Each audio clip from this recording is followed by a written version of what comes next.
सुदूरपश्चिमको चर्चित पर्यटकीय गन्तव्य रामारोसन पुग्ने मुख्य सडकको अवस्था हेर्दा एउटा प्रश्न बारम्बार उठ्छ। हरेक वर्ष सडक निर्माण र मर्मतका लागि बजेट खर्च हुन्छ भने सडक किन बन्न सकेको छैन? कागजमा हेर्दा सडकको मर्मतको काम भइरहेको देखिन्छ।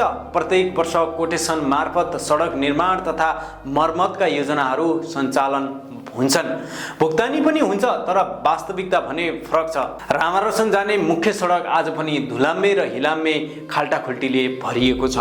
यही सडक प्रयोग गरेर दैनिक यात्रा गर्ने स्थानीय बासिन्दा वर्षौंदेखि शास्ति त खेपिरहेकै छन्।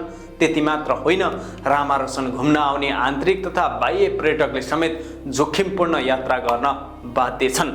पर्यटन प्रबन्धनका ठूला ठूला कुरा गरिन्छन् र पर्यटकलाई गन्तव्यसम्म पुग्ने सहज सडक दिन नसक्नु आफैमा ठूलो विडम्बना हो।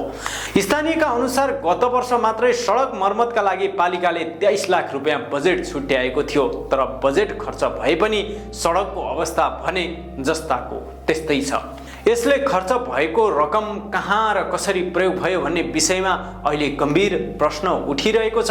विकास भनेको केवल कागजमा योजना बनाउनु वा बजेट सक्नु मात्र होइन, जनताले प्रत्यक्ष महसुस गर्ने र गुणस्तरीय पूर्वाधार निर्माण गर्नु नै वास्तविक विकास हो। तर रामारोसन सडकको अवस्था हेर्दा विकास भन्दा बढी व्यवस्थाको चित्र स्पष्ट देखिने गरेको छ। प्राकृतिक सौन्दर्यले भरिपूर्ण रामारोसन सुदूरपश्चिमकै गौरवको गन्तव्य मानिन्छ, तर यहाँ पुग्ने सडक दयनीय अवस्थाले स्थानीय नागरिक, पर्यटन व्यवसायी र पर्यटक सबैलाई निराश बनाएको छ। अब सम्बन्धित पालिका, जनप्रतिनिधि र सरकारवाला निकायले एक अर्कालाई दोष दिने होइन, समस्याको दिगो समाधान खोज्ने समय आएको छ। किनभने रामारोसन विकास सडकबाटै सुरु हुन्छ। अब पनि आश्वासन होइन, काम देखिने गरी गुणस्तरीय सडक निर्माण हुनुपर्छ भन्ने स्थानीयको माग छ।